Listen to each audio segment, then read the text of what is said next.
Northern railway के GM Ashok Kumar Verma ने कहा, यह नया डिवीजन है जिसे फिरोजपुर से अलग करके बनाया गया है। मुख्य रूप से जम्मू और कश्मीर में रेलवे कनेक्टिविटी को सुधारने पर केंद्रित है।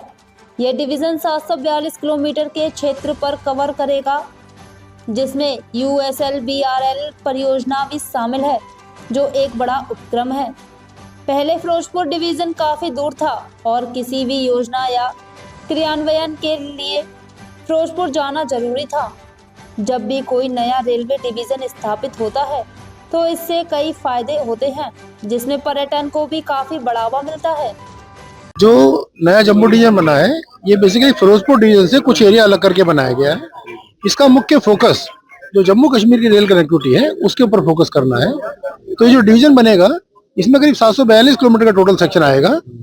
ये हमारा पठानकोट से और जालंधर के बीच में कुछ पोर्शन है, बटाला से पठानकोट का पोर्शन है, नैरोगेज का जो हमारा सेक्शन है पठानकोट से जोगिंद्रनगर का, वो सेक्शन है इसमें हमारा, और जम्मू से लेके बारामूला तक का पूरा USBL प्रोजेक्ट पूरा इसका पार्ट है।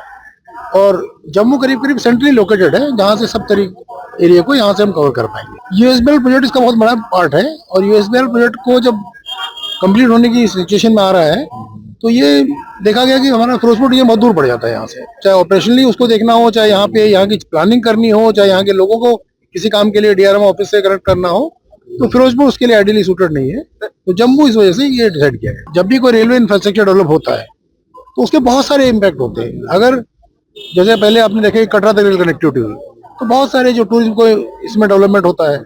इस तरह हम लोग जब अभी कश्मीर में ट्रेन शुरू करेंगे, वहाँ पे जो टूरिज्म का डेवलपमेंट होगा, और टूरिज्म का जो डेवलपमेंट होता है तो हर क्षेत्र को फायदा होता है, खासकर कश्मीर जैसे राज्य में जहाँ की मेन इकोनॉमी टूरिज्म पे डिपेंड है। तो जब लोग जाएंगे तो वहाँ लोकल रेल पे जो एक्सपेंडिचर होता है, जो खर्चा होता है, रेलवे के बड़े बड़े प्रोजेक्ट जब बनते हैं तो लोकल जो कॉन्ट्रैक्टर्स हैं वो डेवलप होते हैं। इनफैक्ट अगर आप ये देखेंगे, जो 2003 से या 2 से इसमें मेन काम शुरू हुआ था, इसमें बहुत सारे काम हमारे कश्मीर के कॉन्ट्रैक्टर्स ने करे हैं, जिन्होंने उस टाइम छोटे छोटे काम शुरू करे थे, आज वो बहुत बड़े बड़े प्रोजेक्ट हैंडल कर रहे हैं। इस तरह जब DRM ऑफिस बनेगा तो यहाँ पे करीब हमारा 460 करोड़ का एक प्रोजेक्ट है, उसमें DRM ऑफिस बनेगा, कॉलोनीज बनेंगी, स्पोर्ट्स फैसिलिटीज बनेंगी, यहाँ पे कंट्रोल ऑफिस हमारा बनेगा, उसके काम आएंगे यहाँ पे। इसी तरह जब आगे हम वैली में जाएंगे तो हमारे वहाँ पे गुड शेड हम लोग बना रहे हैं 5 जगहों पे। जब गुड शेड आएंगे तो वहाँ से ट्रैफिक जनरेट होगा, वहाँ पे कनेक्टिविटी इंप्रूव होगी, तो इसके बहुत सारे फर्क पड़ता है इसमें एम्प्लॉयमेंट है। आज अगर आप देखते हैं तो दिल्ली से जम्मू की बहुत बेहतर कनेक्टिविटी है, चाहे रेल हो, चाहे रोड हो, चाहे एयरपोर्ट हो। जो कनेक्टिविटी अभी हमारी मिसिंग थी उसको लिंक कर रहे हैं। तो ऐसा नहीं है कि फुटफॉल मिस होगा या क्या होगा, क्योंकि बहुत जम्मू के में बहुत डेवलपमेंट हुआ है, आगे बहुत सारे प्रोजेक्ट आने हैं। हमारे कटरा जो एक बहुत इंपॉर्टेंट जगह है, वहाँ भी कनेक्टिविटी इंप्रूव होगी, तो इसका इम्पैक्ट सब जगहों पे पड़ेगा। ये जो हमारा अभी USBRL प्रोजेक्ट है, इसमें हमारा 17 किलोमीटर का सेक्शन जो कटरा से रियासी का है, वो अभी बचा हुआ था, क्योंकि उसमें टनल T1 है जिसके अंदर काफी सारी तकनीकी दिक्कतें आई थी।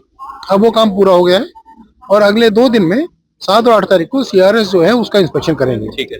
जब भी कोई नई लाइन स्टार्ट होती है तो पहले CRS इंस्पेक्शन करते हैं और वो ऑथराइजेशन देते हैं, तभी हम ट्रेन चला सकते हैं उसके ऊपर।